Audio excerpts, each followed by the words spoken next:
Lover ಜೊತೆ ಸಿಕ್ಕಿಬಿದ್ದ ಹೆಂಡತಿ ಮೂಗು ಕಚ್ಚಿದಾನೆ ಪತಿ. ಪತ್ನಿಯ ಪ್ರೇಮ ಪ್ರಸಂಗಕ್ಕೆ ಬೇಸತ್ತು ಪತಿ ಈ ವಿಕೃತಿ ಮೆರೆದಿದ್ದಾನೆ. ಉತ್ತರ ಪ್ರದೇಶದ ಹರ್ದೋಯ್ ಜಿಲ್ಲೆಯಲ್ಲಿ ಈ ಘಟನೆ ಆಗಿದೆ. ಪ್ರಿಯಕರನನ್ನ ಭೇಟಿಯಾಗುವುದಕ್ಕೆ ಪತ್ನಿ ಪೂಜಾ ಹೋಗಿದ್ದು. ಇನ್ನು ಆಕೆಯನ್ನ ಹಿಂಬಾಲಿಸಿಕೊಂಡು ಪತಿ ಮಹಾರಾಜ ಕೂಡ ಹೋಗಿದ್ರು. ರಾಮ್ ಅಂತ ಅವರ ಹೆಸರು. ಪ್ರಿಯಕರನ ಜೊತೆ ಪತ್ನಿ ಇದ್ದಿದ್ದನ್ನ ಕಂಡು ಪತಿ ಕೆರಳಿದ್ದಾನೆ. ಪತ್ನಿಯ ಮೂಗು ಕಚ್ಚಿದ್ದಾನೆ. ಗಾಯಗೊಂಡಂತಹ ಪೂಜಾಳಿಗೆ ಜಿಲ್ಲಾ ಆಸ್ಪತ್ರೆಯಲ್ಲಿ ಚಿಕಿತ್ಸೆ ಕೊಡಿಸಲಾಗ್ತಾ ಇದೆ. ಇನ್ನು ಆರೋಪಿ ರಾಮ್ ಖಿಲಾವಾನ್ ಈತನನ್ನು ಪೊಲೀಸರು ಬಂಧಿಸಿದ್ದಾರೆ. ಮೂಗನ್ನೇ ಕಚ್ಚಿದ ಅಂತ ಅಲ್ಲಿ ಎಕ್ಸ್ಟ್ರಾ ಮ್ಯಾರಿಟಲ್ ಅಫೇರ್. ಹೌದು, ಅಫೇರ್ ಇತ್ತು. ಅಫೇರ್ ಇರೋದನ್ನು ನೋಡಿದಾಗ ಗಂಡನಿಗೆ ಸಿಟ್ಟು ಬರುತ್ತೆ, ಎಲ್ಲನೂ ಹೌದು. ಮೂಗು ಕಚ್ಚಿ ಬಿಸಾಕಿದಾರಂತೆ. ಆ ಬಾಟ್ಲಲ್ಲಿ ತೋರಿಸ್ತಾ ಇದೆ ನೋಡಿ, ಇದೇ ಮೂಗು ಅಂತ. ಮೂಗನ್ನೇ ಕಚ್ಚಿ ಬಾಟ್ಲಲ್ಲಿ ಹಾಕ್ಬಿಟ್ಟಿದ್ದಾನೆ. ಆತನನ್ನು ಪೊಲೀಸರು ಬಂಧಿಸಿದ್ದಾರೆ. ಇವನು ಪ್ರಿಯಕರ ಅಂತ ಅನ್ಸುತ್ತೆ. ಪತ್ನಿಯ ಮೂಗು ಕಚ್ಚಿದಂಥ ವ್ಯಕ್ತಿ ಈ ಕಡೆ ಇದ್ದಾನೆ. ಏನು ಪ್ರಿಯಕರ ಅದನ್ನು ತೋರಿಸ್ತಾ ಇದ್ದಾನೆ. ವಿದ್ಯಾ ಇದ್ರ ಬಗ್ಗೆ ಹೆಚ್ಚಿನ ಡೀಟೇಲ್ಸನ್ನು ಕೊಡ್ತಾ ಹೋಗ್ತಾರೆ. ವಿದ್ಯಾಶ್ರೀ, ಇದೊಂದು ವಿಲಕ್ಷಣ ಘಟನೆ ಅಂತ. ಹೌದು, ಯಾರ್ದಾದ್ರೂ ಹೆಂಡತಿ ಎಕ್ಸ್ಟ್ರಾ ಮ್ಯಾರಿಟಲ್ ಅಫೇರು ಇದ್ದಾಗ ಅವ್ರಿಗೊಂಥರ ನೋವಾಗುತ್ತೆ, ಬೇಸರ ಆಗುತ್ತೆ, ಸಿಟ್ಟು ಬರುತ್ತೆ, ಎಲ್ಲನೂ ಹೌದು. ಹೋಗಿ ಹೋಗಿ ಮೂಗು ಕಚ್ಚಿದಾನಲ್ಲ ಇವನು. ಆಕ್ಚುಲಿ ವಾಸುದೇವ್, ಹರಿಯಾಣದ ಈ ದಂಪತಿ ಏನಿದ್ದಾರೆ, ಇವರು ಸುಮಾರು 8 ವರ್ಷಗಳ ದಾಂಪತ್ಯ ಜೀವನ ಇವ್ರದ್ದು. ಆ 8 ವರ್ಷಗಳ ದಾಂಪತ್ಯಕ್ಕೆ ಇಬ್ಬರು ಮಕ್ಕಳು ಕೂಡ ಇದ್ದಾರೆ. ರೀಸೆಂಟ್ ಆಗಿ 10 ತಿಂಗಳಿನಿಂದ ಆ ವ್ಯಕ್ತಿ ಯಾರು ಆರೋಪಿ ಇದ್ದಾನೋ, ರಾಮ್ ಖಿಲವಾನ್, ಆತನಿಗೆ ಒಂದು ಅನುಮಾನ ಶುರುವಾಗಿರುತ್ತೆ. ತನ್ನ ಪತ್ನಿ ಬೇರೆಯವನ ಜೊತೆಗೆ ಸಂಬಂಧ ಹೊಂದಿದ್ದಾಳೆ ಅಂತ ಹೇಳಿ. ಅದೇ ಗ್ರಾಮದ ಸುಶೀಲ್ ಎಂಬಾತನ ಜೊತೆಗೆ ಪತ್ನಿ ಪೂಜಾಕ್ ಸಂಬಂಧ ಇತ್ತು.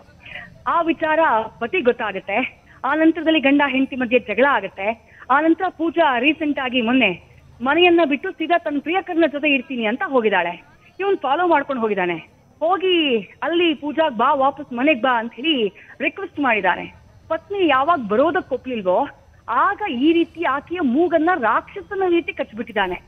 ನೋಡಿ, ಸಾಮಾನ್ಯವಾಗಿ ಮೂಗನ್ ಕಚ್ಚಿದ್ರೆ ಅಲ್ಲೊಂದು ಗಾಯ ಆಗಿರ್ಬೇಕಾಗಿತ್ತು. ಆದ್ರೆ ಇವನ್ ಯಾವ ರೀತಿ ರಾಕ್ಷಸನ ರೀತಿ ಕಚ್ಚಿದಾನೆ ಅಂತಂದ್ರೆ ಮೂಗು ಹಂಗೆ ಬಾಗಾಗಿ ಬಂದ್ಬಿಟ್ಟಿದೆ.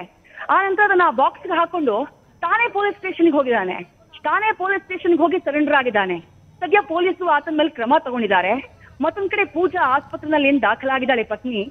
ಆಕೆಯನ್ನ ಈ ಬಗ್ಗೆ ಪ್ರಶ್ನೆ ಮಾಡಿದ್ರೆ, ನನ್ನ ಗಂಡ ಮದುವೆ ಆಗಿ 8 ವರ್ಷ ಆಗಿದೆ, 2 ಮಕ್ಳಿದ್ದಾರೆ, ಹೌದು, ಆದ್ರೆ ಹೊಡೆದೆಲ್ಲ ಮಾಡ್ತಾ ಇದ್ದ, ಸಿಕ್ಕಾಪಟ್ಟೆ ಕಿರುಕುಳ ಕೊಡ್ತಾ ಇದ್ದ, ಹಾಗಾಗಿ ನಾನು ಸುಶೀಲ್ನ ಪ್ರೀತಿ ಮಾಡಕ್ ಶುರು ಮಾಡಿದೆ ಅಂತ ಹೇಳಿದಾಳೆ.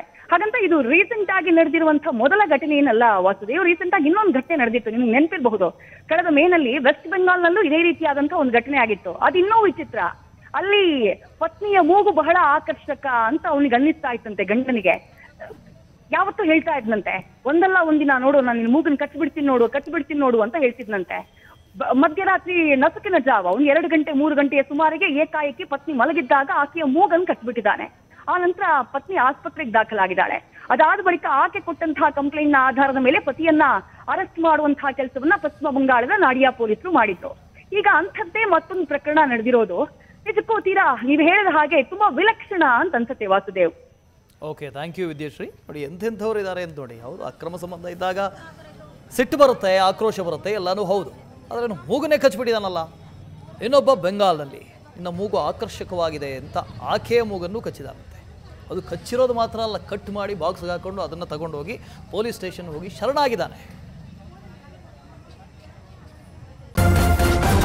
ನ್ಯೂಸ್ ಫಸ್ಟ್, ನಿರ್ಭೀತಿಯಿಂದ ನಿಮ್ಮ ಪರವಾಗಿ.